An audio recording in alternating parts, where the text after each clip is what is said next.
Hello family, fellow genealogists and researchers. Welcome. This is Portrait Pioneers of Color, where we discuss genealogy and history from a black and multicultural perspective. Hit the subscribe button if you like the content. We have another video coming out next week, so stay tuned. That one is going to be very, very informative, very interesting. I know you're going to enjoy it. But today I have something that just moved me literally a couple of days ago to do a video about. I want to share it with you here. It just moved me just the other day. I was watching different YouTube videos this past week on African history and about the origin of man.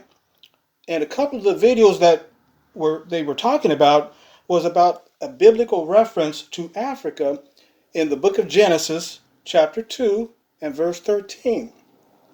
Now, the reason that these programs caught my attention is because my book, Three Brothers, 1626, talks about and discusses this very same biblical passage. So let me just go ahead and read it from you.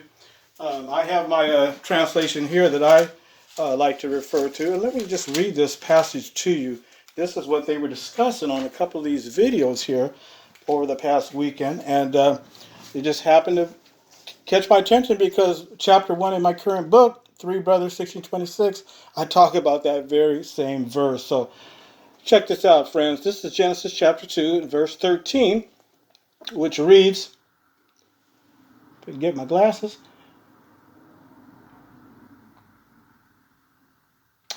Verse 10, actually, it says, "Now there was a river flowing out of Eden to water the garden, and from there it began to be parted, and it became, as it were, four rivers.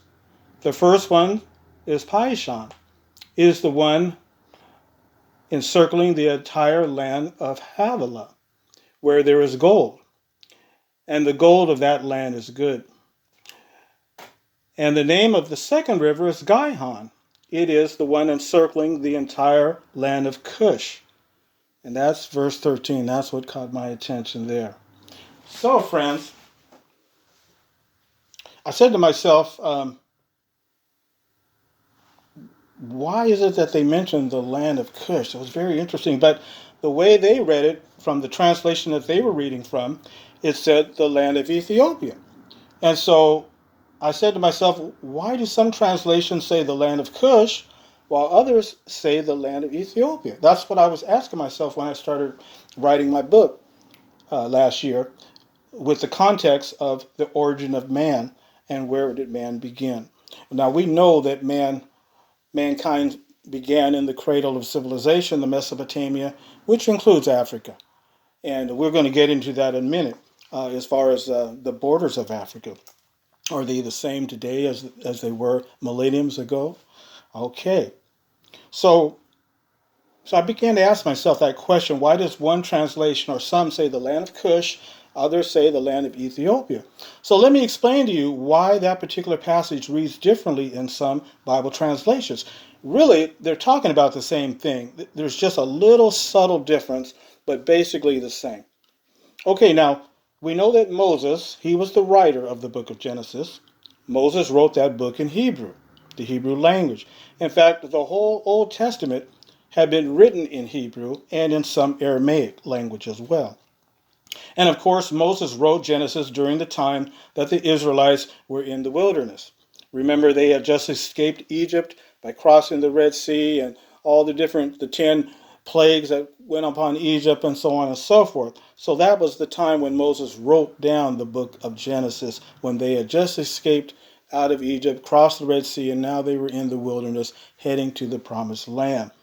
So now let's fast forward some 10 centuries later to the 3rd century BC or BCE. The popular language being spoken at this time during the Greek and the Roman Empire was Greek. And that also included the area of Palestine and Jerusalem. So for the benefit of the Greek-speaking populace, the Old Testament was translated into Greek from the Hebrew scrolls. And this translation became known as the Greek Septuagint. Okay, so the Hebrew word Cush, found in Genesis 2:13, which I just read to you, was translated into the Greek word Ethiopia, which means the land of the burnt faces. Yes, Ethiopia is a Greek, that's how they translated their word in Greek, Ethiopia. But it was Cush in Hebrew. And if you look at Strong's encyclopedia, there's some good references there in that reference Bible encyclopedia there. So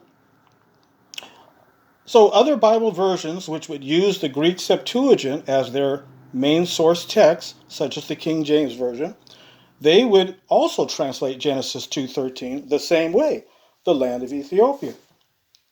The Hebrew scrolls would use the phrase land of Cush, whereas the Greek Septuagint would use the phrase land of Ethiopia in that passage there of Genesis 2:13. So now that we understand that the word Ethiopia came from the word Cush, here's the question. Was that word Cush that was found in Genesis chapter 2 verse 13 referring to the great kingdom of Cush, Ethiopia? You know, the one that defeated the mighty Egypt in the 6th century BC and sat on Pharaoh's throne, becoming the 25th dynasty of the pharaohs? Was it referring to that? Or was the word Cush referring instead to the man Cush, who was the son of Ham? Remember Noah? He's mentioned in both the Quran and in the Old Testament scrolls as having 3 sons, Ham, Shem, and Japheth, who helped build an ark before a great flood came upon the earth. And that's also mentioned in the Quran as well. A lot of people don't realize that. So this takes us back to Genesis chapter 2, verse 13 again. But this time, let's focus on the part which speaks about a river. And I did read that already. It said that the river coming out of Eden, and then the river split into 4 rivers. And the first river was the Pishon. The second river was the Gihon, which encircled the land of Cush, or the land of Ethiopia, whichever phrase you'd like to use. The third river was the Hiddekel, which we know is the Tigris River. You could do research on that. Most scholars all are in agreement with that the Hiddekel referred to the Tigris River. And then the fourth river in chapter 2 and verse 14, it says the fourth river is the Euphrates. And so we all know, we've all heard of the Euphrates River there. So, with that in mind, today we don't know where the Pishon River flowed. Scholars and researchers are still trying to figure out what is the Pishon River today. The Gihon River, some researchers say that it might be the Ancestry River, which is in Armenia, Turkey region, but there's no certainty on that. They're still trying to research that. But the Tigris and the Euphrates River, we know quite a bit of research about that.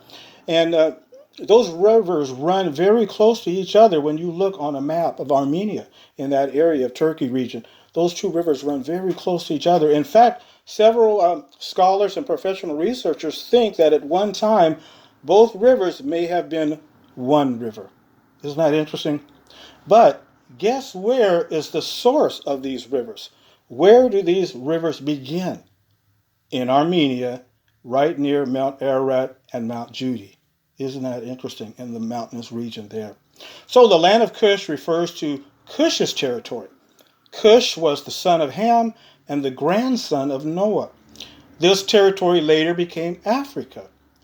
But are the borders of Africa today the same as they were back then, millenniums ago? No. The borders of Africa stretch further than today's Africa. According to the Bible and the Quran account, Noah's sons lived in the mountains of Armenia, Turkey, after they came out of the ark, remember?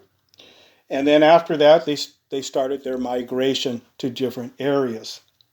So Africa's territory might have even stretched all the way up to Armenia and the Black Sea area there, if you look on the map. So read my book and learn more about that there's an African tribe that is still living in